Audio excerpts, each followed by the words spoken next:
Somewhere on the island of Luzon, at a location Beijing keeps losing track of, an American launcher sits loaded with missiles that can reach the Chinese mainland. China's defense ministry has demanded its removal, formally, repeatedly, in podium statements that use language most governments reserve for war crimes. Manila listened politely to every word of it, then asked Washington for more. That launcher is only the first of 5 weapons anchoring the fastest military transformation anywhere in Southeast Asia. Weapon 4 comes from a country nobody expected to arm the Philippines. Weapon 5 hasn't even touched water yet. Rewind 10 years and this whole story sounds like fiction. The Philippine Navy's most famous vessel is the Sierra Madre, a rusting World War II landing ship deliberately run aground on Second Thomas Shoal back in 1999, held together by corrosion and stubbornness, crewed by a handful of Marines who get their groceries delivered past Chinese water cannons. For most of its modern history, this military chased insurgents through jungle while the sea went unwatched. Army Recognition reported Manila's 2026 defense proposal at over $5 billion, the 3rd consecutive year of double-digit growth, and that money has been buying things Beijing genuinely did not see coming.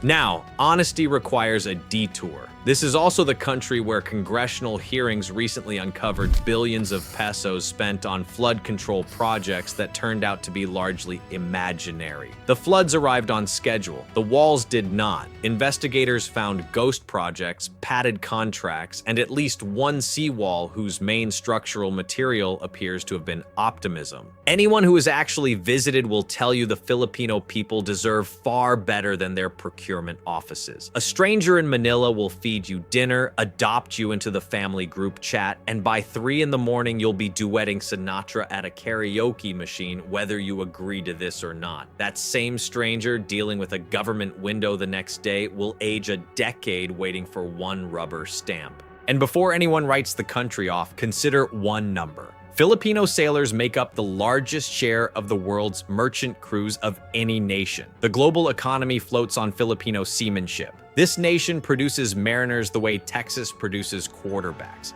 The miracle of this story is that the military side of the house has quietly been executing with that same discipline, and it surprised even its own allies. The proof came in by cargo plane.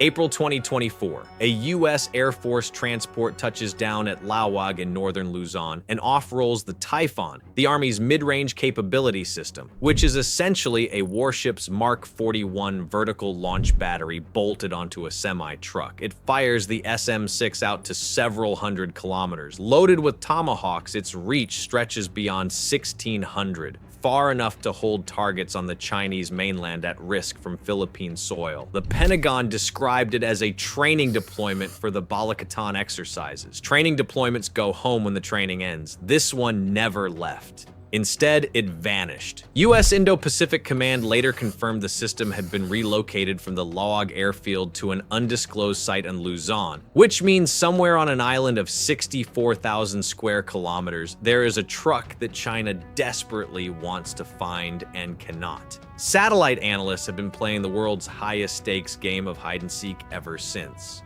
China's reaction abandoned diplomatic restraint entirely. A defense ministry spokesperson declared that hosting the Typhon was like giving open invitation to burglar and assisting evildoer. An actual quote from an actual ministry, and possibly the first time a missile system has been reviewed like a bad house guest. President Marcos fired back with an offer, telling reporters, "Stop claiming our territory, stop harassing our fishermen, and I'll return the Typhon missiles." Beijing declined the trade. The launcher stayed. Then February 2026 made everything worse for Chinese planners. The Associated Press reported that Washington intends to send additional Typhon systems to the Philippines, with upgraded configurations possibly arriving this year. Announced at alliance talks in Manila, where both governments condemned what they called China's illegal, coercive, aggressive, and deceptive activities in the South China Sea. One missing missile truck is a nuisance. A fleet of them scattered across an Korean archipelago is a targeting nightmare with no solution. Viewers who remember the Cold War will recognize this launcher. Ground-launched missiles in this range class were banned for over 3 decades under the INF treaty that Reagan and Gorbachev signed in 1987. Washington walked away from that treaty in 2019, citing violations, and the Typhon on Luzon is the first weapon of its kind America has based in the Pacific since. China spent those 30 years building an enormous missile arsenal with no treaty limiting it whatsoever. Beijing's outrage, in other words, is about losing a monopoly it never earned. October 1944.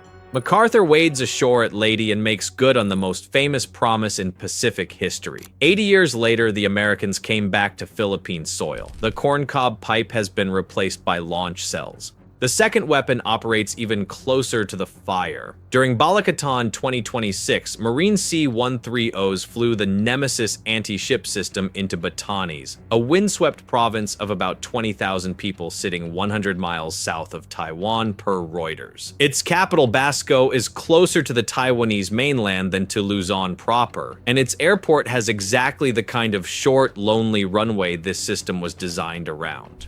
The machine itself looks like something an engineer dreamed up after entirely too much coffee. Take a joint light tactical vehicle, delete the driver, mount 2 naval strike missiles on the back, and let the rig position itself by remote control. Range against ships, roughly 185 kilometers. An autonomous missile truck may also be the single bravest machine the Pentagon has ever proposed operating anywhere near Manila traffic. Placement matters more than the hardware. Batanes overlooks the Luzon Strait and the Bashi Channel. The corridor Chinese warships must transit to break out of the South China Sea into the open Pacific. Naval News reported that mobile anti-ship missiles positioned there complicate every transit through that choke point, especially for slow amphibious and supply ships moving under pressure. Seal the strait and the world's largest navy becomes a fleet locked inside its own swimming pool. During the exercises, authorities went a step further and declared a no-sail zone for mariners across a stretch of water west of Batanes ahead of a special operations-led maritime strike drill, per Naval News. For a few days in 2026, Allied planners effectively closed a piece of the Luzon Strait on purpose, a quiet rehearsal for the day someone might need to close all of it.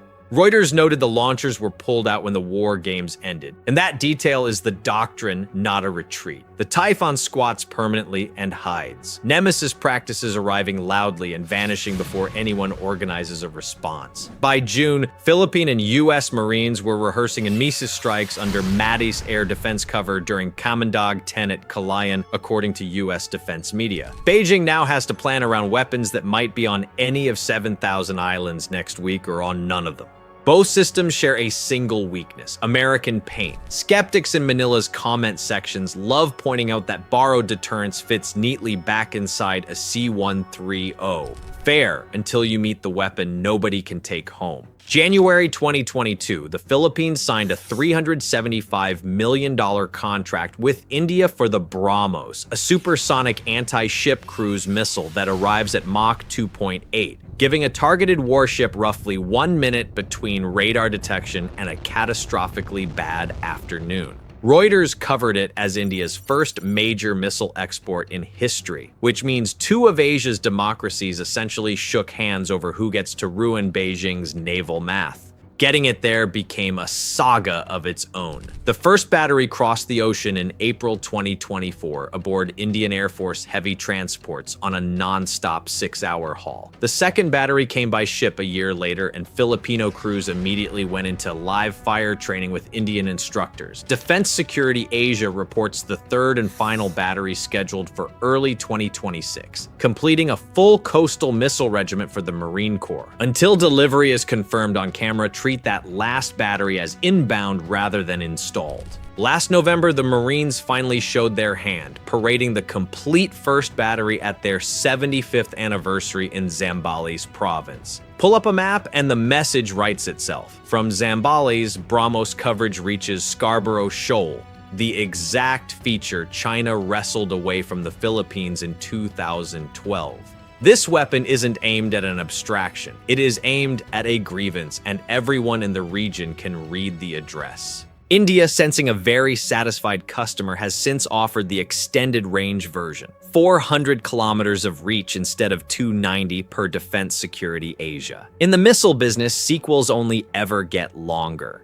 The fourth weapon arrived from the least expected direction on the map. In July, Defense Secretary Teodoro described the transfer of 5 Japanese Abukuma-class destroyer escorts as a done deal, one of the largest handovers of retired warships Japan has ever made to any foreign navy, according to Asia Times. Sit with that for a second. Japan is arming the Philippines against exactly the kind of expanding naval power that Japan itself once was. History saves its sharpest jokes for Beijing. The class takes its name from the cruiser Abukuma, a veteran of the Pearl Harbor escort force that American aircraft finally sent to the bottom in October 1944 after the massacre at Luzon Strait. Philippine waters. 82 years later, warships carrying that same name will patrol those same approaches under a Philippine flag, hunting a different navy entirely. Somewhere, the ghosts of Lady Gulf are asking for a rules clarification. These aren't parade pieces. Abukuma-class escorts were purpose-built for anti-submarine warfare. Hulls designed around sonar and torpedoes for the patient business of hunting what hides below the surface. That capability lands with precision because Chinese submarines transit Philippine waters constantly. And until this deal, Manila owned almost nothing that could even hear them coming.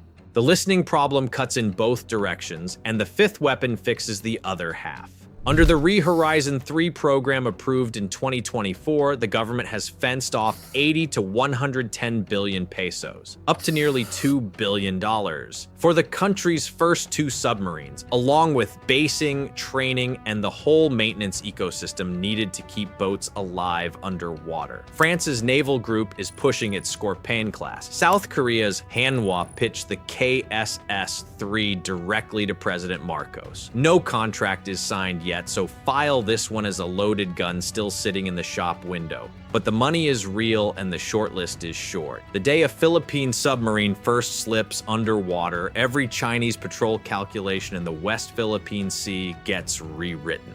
The spree hardly stops underwater. Roughly 40 multi-role fighters remain on the wish list, with Lockheed's F-16 dueling Sweden's Gripen for the contract. Saab wants this sale badly. Sweden hasn't pursued an export deal this hungrily since it convinced the entire planet that furniture should be assembled at home by you slightly wrong. 200 years of neutrality apparently ended the moment there was a market for it. Teodoro's own summary of the fighter program was refreshingly blunt, telling Defense News, "Give me the funds today, I'll make the decision." Zoom out and the scale becomes the real headline. $35 billion committed across a decade under Horizon 3, according to The Diplomat. 9 Philippine bases now open to rotating American forces under the EDCA agreement, 4 of them added in 2023 and positioned facing Taiwan and the South China Sea. New naval bases under construction on Marcos's direct order since May, per Militarny. This year's Balikatan alone drew more than 17,000 troops from 7 nations, per Reuters. A country that spent 70 years watching its own coastline through borrowed binoculars is wiring the entire archipelago into one continuous sensor and missile fence.